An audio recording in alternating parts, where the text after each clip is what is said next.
जय जय श्री राम। इस वीडियो में आचार्य कणाद के बारे में पढ़ने जा रहे हैं। देखो, तुम्हारा बीएससी फर्स्ट सेमेस्टर में छत्तीसगढ़ के सारा यूनिवर्सिटी में एमपी है। ये तो बस्तर 2024-25 में पूछ भी दिया था, 5 नंबर में पूछा था। क्या पूछा था? आचार्य कणाद पर टिप्पणी लिखो। देखो, बीएससी सेमेस्टर का आईएमपी वीडियो चाहिए या यूनिवर्सिटी का प्रश्न का हल चाहिए तो यूट्यूब में जेएस बीएससी सर्च मारो, तुमको मिल जाएगा। ठीक है, वहां जेएस बीएससी सर्च मारो, प्लेलिस्ट में बीएससी फर्स्ट सेमेस्टर ढूंढो, मिल जाएगा। चलो पढ़ते हैं आचार्य कणाद। आचार्य कणाद ऋषि मुनि थे, आचार्य नहीं थे। ये क्या थे? ऋषि मुनि। ये प्राचीन दार्शनिक एवं वैज्ञानिक थे और इसने वैश्लेषिक दर्शन दिया। अब दार्शनिक थे तो कोई दर्शन नहीं देगा, तो कौन सा दर्शन दिया? वैशेषिक दर्शन। इसलिए पहला लाइन यही लिखे, हम लोग लाइन वाइज लिखे ताकि याद आसानी से हो। आचार्य कणाद एक प्राचीन दार्शनिक एवं वैज्ञानिक थे जिसने वैशेषिक दर्शन की स्थापना किया। अब तुम बोलोगे सर ये वैशेषिक दर्शन में क्या था? तो वैशेषिक दर्शन में परमाणु सिद्धांत दिया। वैशेषिक दर्शन में क्या दिया? परमाणु सिद्धांत। अब बोलोगे सर ऋषि मुनि को पहले से परमाणु के बारे में पता था? हाँ, तभी तो परमाणु सिद्धांत दिया। हम लोग आज जानते हैं परमाणु, इनको तो पहले से पता था, इसलिए लिख दिया। इनका महत्वपूर्ण योगदान परमाणु सिद्धांत का प्रतिपादन है जिसे वैशेषिक सूत्र में प्रस्तुत किया। ये जो वैशेषिक दर्शन है इसी में बताया। अच्छा, अब आगे की बात हो, इसकी जन्म कब हुई? तो जो वायु पुराण के अनुसार 2600 वर्ष पहले, आज से कितना साल पहले? 2600 साल पहले गुजरात में द्वारका, द्वारका सुने हो ना, कृष्ण का राज्य द्वारका, द्वारका के पास प्रभास पाटन में हुआ था। तो ये लिख दिए, वायु पुराण अनुसार 2600 वर्ष पहले द्वारका मतलब गुजरात के पास प्रभास पाटन में महर्षि कणाद का जन्म हुआ था। ये तो जन्म का हुआ। इसका नाम क्या था? ऋषि कणाद का बचपन का नाम उलुक मुनि था और इसका गोत्र कश्यप था। इसका गोत्र क्या है? कश्यप। इसलिए लिख दिए, कश्यप गोत्र वाले महर्षि कणाद का नाम उलुक मुनि था। तो इसका बचपन का नाम उलुक मुनि था, गोत्र कौन सा था? कश्यप गोत्र। तो तुम बोलोगे सर इसका नाम कणाद कैसे हुआ? तो इसने कौन सा सिद्धांत दिया? परमाणु सिद्धांत।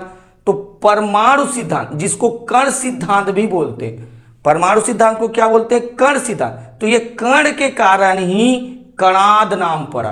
कण के कारण ही क्या नाम पड़ा? कणाद नाम पड़ा। अच्छा, अब आगे का सुनो। तुम बोलोगे सर ये परमाणु सिद्धांत, परमाणु सिद्धांत क्या बोला? परमाणु सिद्धांत में, परमाणु सिद्धांत में बोला कि परमाणु लोग मिलकर पदार्थ बनाते हैं। परमाणु लोग मिलकर पदार्थ, यही लिख दिए। देख, कणाद के अनुसार परमाणु से मिलकर पदार्थ बनते हैं। फिर उसने आगे बोला अलग अलग पदार्थ के परमाणु की विशेषता अलग अलग होती है।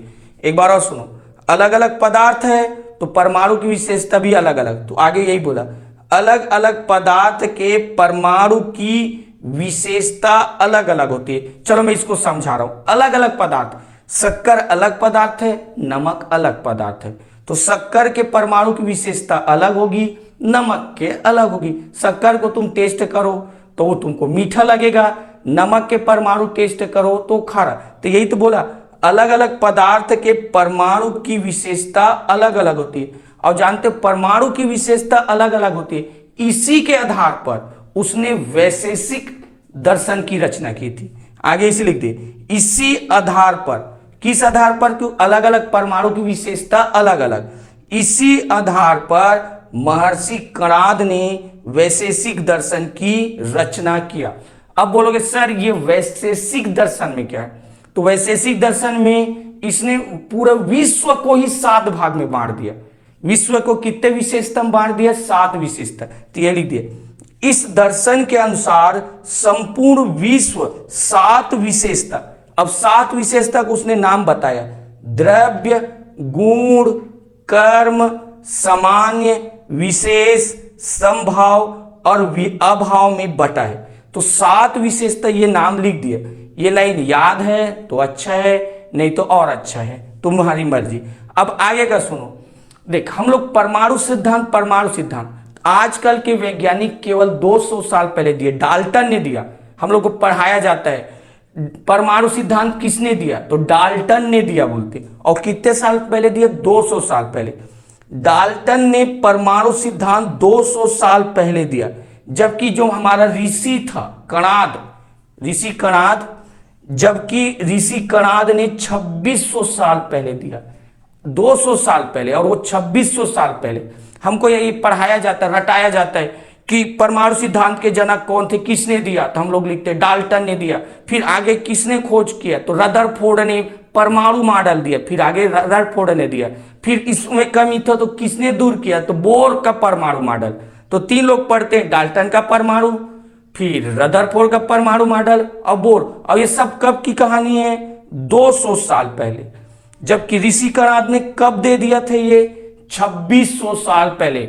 मतलब हमारे ऋषि मुनि को पहले से पता था कि सबसे सूक्ष्मतम कण परमाणु है। अच्छा एक चीज बताऊं, इतना तो हो गया, एक घटना और बता रहा हूं कि वेद पुराण में हमको पहले से सब पता है। तुम लोग डार्विन सिद्धांत, बाय वाले हो, ये ऐसी बता रहा हूं बेसिक जानकारी के लिए। डार्विन सिद्धांत जानते हो, तो बोलोगे सर डार्विन सिद्धांत विकास के लिए आए, जीवों के विकास। तो डार्विन ने जीवों का विकास कैसे बताया, बोला कि 4 अरब साल पहले जीव की उत्पत्ति जल में हुआ था। मैं यहां लिखा हूं, देखो डार्विन सिद्धांत, जीवों की उत्पत्ति कहां हुआ था, जल में हुआ था। और जल में वो पहले अमीबा, पैरामीशियम, एक कोशिकी जीव में थे। वो धीरे धीरे विकास करते हुए बहुकोशिकी मछली बने। बहुकोशिकी मतलब मछली में बन गए। तो पहले जल में हुआ था, अमीबा पैरामीशियम में था, बाद में बहुकोशिकी मछली में, फिर आगे विकास हुआ। बोला कि वो ना दोनों जगह रहने लगे, जल में भी और जमीन में भी, भूमि में भी। तो वो जल उभयचर हो गए। जैसे कछुआ, मछली से थोड़ा आगे विकास हुआ तो कछुआ उभयचर।